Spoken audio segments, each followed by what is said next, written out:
The universe is a place of immense energy. Stars, like our own sun, are giant nuclear furnaces, fusing atoms and releasing incredible power. In the mid-20th century, humanity unlocked a piece of that cosmic fire right here on Earth. We called it the atomic age. This new power promised a future of limitless, clean energy. Naturally, our imaginations ran wild. We dreamt of atomic-powered cities, homes, and even cars. The idea was fantastically simple. A tiny amount of nuclear fuel could power a vehicle for its entire life, without ever needing a stop at the petrol station. It was a vision of ultimate freedom and technological prowess. This dream was not just science fiction. Automakers in the 1950s, caught up in the atomic fervor, sketched out concepts for these futuristic vehicles.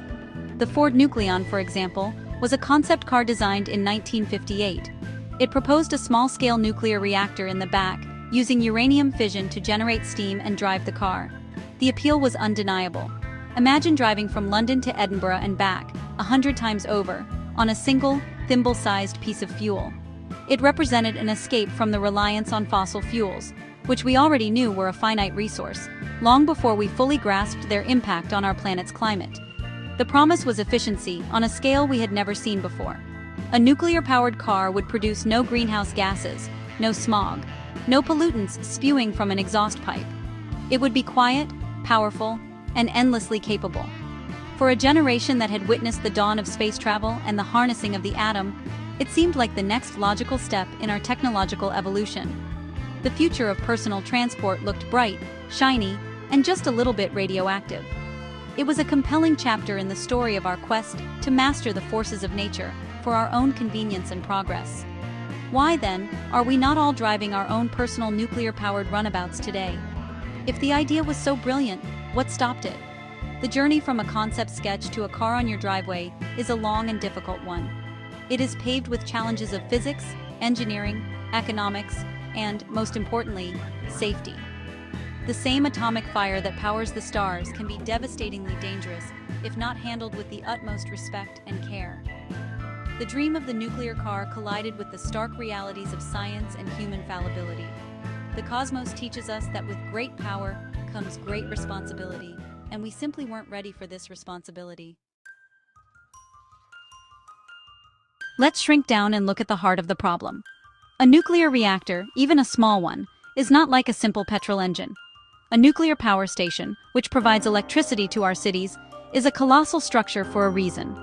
Inside its core, atoms of a heavy element, like uranium, are split apart. This process, called fission, releases a tremendous amount of heat. This heat boils water into steam, which then turns a turbine, generating electricity. To put this process into a car, you would need to miniaturize every single one of these complex components. The first major hurdle is the reactor itself. It's not just a box of fuel. You need control rods to manage the nuclear reaction and stop it from running away. You need a system to transfer the intense heat. And most critically, you need shielding. A fission reaction doesn't just produce heat, it also unleashes a torrent of deadly radiation in the form of neutrons and gamma rays. Without massive, dense shielding, the driver, the passengers, and anyone standing near the car would receive a lethal dose of radiation in a very short time. We are, after all, fragile bags of water and carbon, not built to withstand such cosmic barrages. This shielding is the real deal-breaker. In a full-sized nuclear power plant or on a nuclear submarine, the reactor is encased in many tons of lead, steel, and high-density concrete. This shielding is essential to protect the crew and the environment. To make the passenger compartment of a car safe, you would need to surround the miniature reactor with a similar amount of protective material. Your family car would suddenly weigh more than a battle tank. It would be impossibly heavy, unwieldy, and would crush any road it tried to drive on. The engineering to make it move would be monumental. So the fundamental physics gets in the way. You cannot simply shrink a nuclear reactor without consequence. The laws of nature that govern radiation don't scale down. The amount of shielding required is determined by the type and intensity of the radiation, not by the size of the reactor producing it. It's a non-negotiable part of the deal when you decide to split atoms. The dream of a lightweight, agile nuclear car evaporates when faced with the unyielding reality of protecting fragile biological life from the invisible, silent, and deadly energies unleashed from the atomic nucleus. Now, let's imagine we somehow solved the shielding problem. Perhaps we invented some magical, lightweight material. What happens next? Think about your daily commute. Think about the minor bumps, the fender benders, the occasional serious collision. On our roads today, a car crash is a serious event, often involving injury and significant damage to the vehicles. But with thousands of nuclear reactors zipping around our motorways, the consequences of a crash would be magnified to a terrifying degree. A simple accident could become a localized radiological disaster, a small-scale Chernobyl event. If two nuclear-powered cars were to collide at high speed, the integrity of the reactor containment would be the primary concern.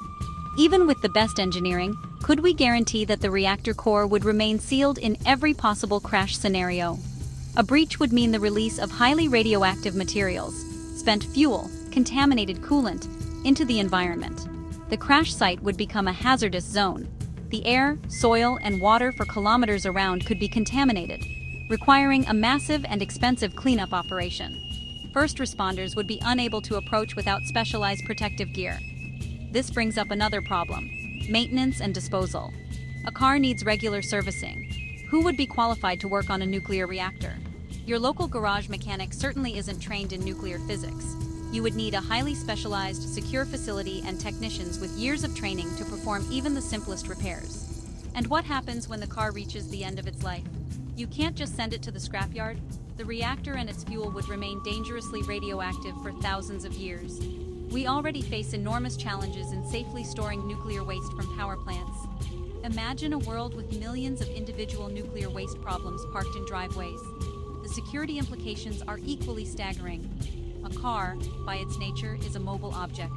If these vehicles existed, they would become immediate targets for terrorists or other malicious actors. The theft of a nuclear car would not just be Grand Theft Auto, it would be the theft of a potential radiological weapon. A dirty bomb could be created by packing conventional explosives around the reactor core and detonating it in a populated area. The explosion itself might be small, but the resulting dispersal of radioactive material would cause panic, contamination, and long-term health crises. The societal risk is simply too great. Let's talk about the cost. Building a single, large-scale nuclear power plant is one of the most expensive engineering projects humanity undertakes, often costing billions of pounds. The sheer complexity, the precision engineering, and the multiple layers of safety systems all contribute to this enormous price tag. Now, try to imagine the cost of mass-producing millions of miniature, mobile versions of these reactors. Each one would need its own perfectly machined core, its own cooling and control systems, and its own multi-ton shielding. The price of a single car would be astronomical. Even if we could somehow bring the manufacturing cost down, the fuel itself is a major expense. While the amount of uranium needed would be small, it would have to be highly enriched to be effective in a small reactor, far more so than the fuel used in commercial power plants. This highly enriched uranium is not only expensive, but is also the same material used in nuclear weapons, creating yet another massive security headache. The price of your car would likely be in the millions of pounds, making it a luxury available only to the super rich, not a solution for mass transportation. The lifetime of fuel promise also deserves a second look. While the energy density of uranium is incredible, nuclear reactors don't run forever without maintenance. The fuel rods degrade, waste products build up, and the reactor's efficiency drops. In a power plant, these fuel rods are periodically and carefully replaced. In a car, this process would be impractical. It's more likely that the entire sealed reactor unit would need to be replaced after a decade or so. This would be a complex and hazardous procedure, costing a fortune and generating more high-level nuclear waste. The car wouldn't run forever. It would just have a very expensive, very long-lasting battery. In the end, the nuclear car remains what it has always been. A fascinating but deeply impractical concept. The laws of physics, the realities of engineering, the principles of economics, and the fundamental need for public safety all stand in its way. While we look to the cosmos for inspiration, we must also ground our ambitions in the practical realities of our world. The dream of harnessing atomic power is a noble one, and we do it successfully in our power plants. But some places, like the boot of your car on the M25 during rush hour, are simply not the right place for a star in a box.